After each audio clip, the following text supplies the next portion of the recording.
Hi, it's Ann.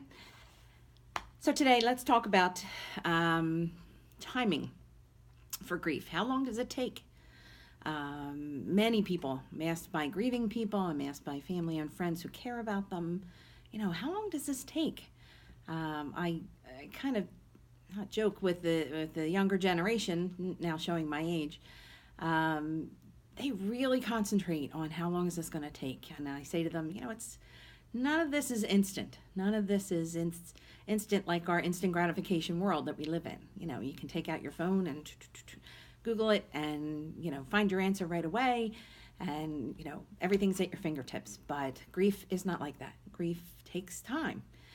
And I'm not going to just say it takes time, but there is a time element involved. Not time heals all wounds and, only it just takes time and things like that, but there is timing involved in the process of going through the grief. Like I've said before, you have to go through it. You don't get over it. You have to go through it and adapt it into your world, into your new normal. So there's no set time that it takes people to get through this, um, and probably no two people are the same. The first year, they say, is the hardest to go through any grief, any loss. Some people say the second year. Some people say the second year because they felt that in the first year they were still in shock and they didn't feel the emotions as much, and they thought that that was kind of stripped away once that first year was over, and the second year they felt it worse. Most people do give it at least that first year of all the firsts. In any grief, and I know my concentration is usually on perinatal grief with new parents that lose their babies. So for them it's the due dates and the first birthdays and anniversaries and holidays, and for any griever it's anniversaries and holidays and birthdays and family celebrations and all those first things without that loved one, all those first things without the new baby, without your husband, without your sister, without whatever. So the first year is hard. Just that adaptation of how do I go through these things without my person that I loved. Um, so I say, the first year can be the hardest. Elizabeth Kubler-Ross, who was probably the guru on death and dying, who wrote the book called On Death and Dying, she was a wonderful person who really, she did define the stages of grief. But I tell people, everybody concentrates on those stages of grief. And I said, don't put all your money on that. Not everybody's going to go through those stages of grief. Actually, those stages of grief were made for people who were dying. She worked with people who were dying. And she worked like in a hospice situation with people who were dying, who went through the anger that they got the diagnosis, the depression over having that diagnosis and knowing they were going to die, the denial that couldn't be happening to them, the bargaining, if I'll be a good person if you take this away from me, and then the acceptance of their diagnosis and eventually the acceptance of their death.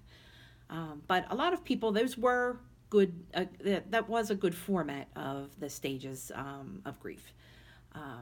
But many people have devised their own stages of grief from that. But there's no format that anybody follows, and when you list things like that, people feel like, well, I'm going to go through this for 3 weeks, and I'm going to go through this for a month, and then I'll feel this, and then I'll feel that. When it's sometimes you feel just angry. One day you're just angry, and then something happens and you're laughing and you're okay, and then other times you're just anxious and you're frustrated, and you can go through probably 20 or 30 emotions in a day, sometimes in an hour, when you're grieving especially. And it's sometimes extremes in emotion. You're okay and you think you're doing okay, and then boom, something happens and you're crying and you're hysterical. So give yourself some credit, to go through all of those, all those emotions kind of hitting you all at once, or hitting that person all at once, can be very overwhelming for them. That's why many grieving people feel like they're going crazy. They think, it must be me. I'm going crazy. I must be losing my mind.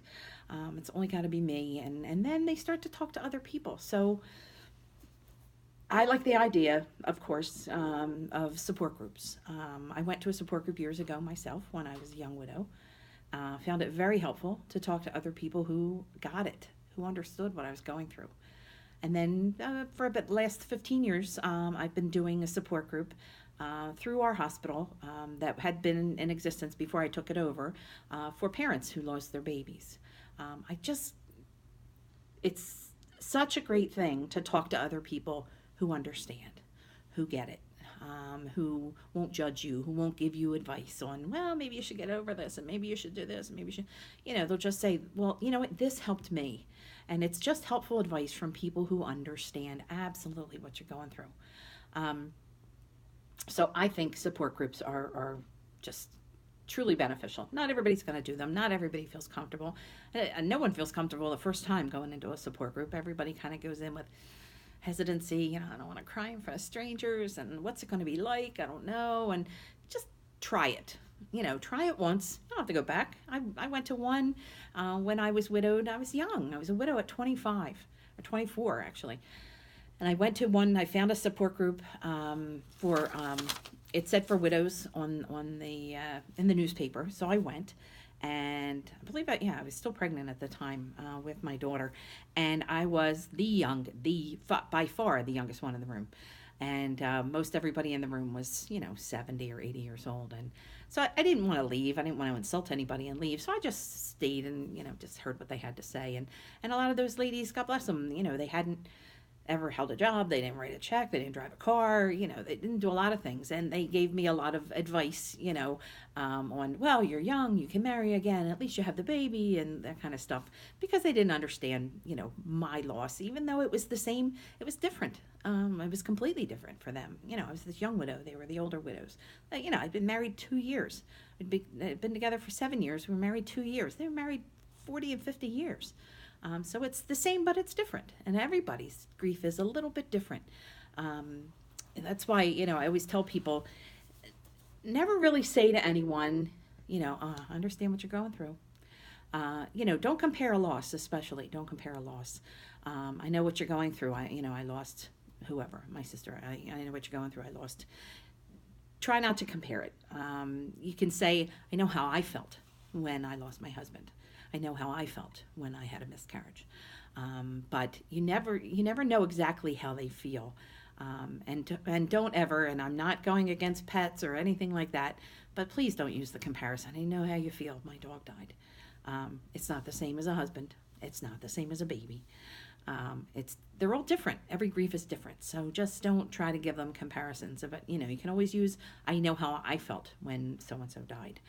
That's a little bit more helpful. But I just think this is all about just educating one another, keeping communication open with whoever is grieving, helpful for family and friends. Think before you speak, before, you say anything to them. Just kind of think about it before you speak. And like I said, if you don't know what to say very little, and say, I don't know what to say. I've said that before.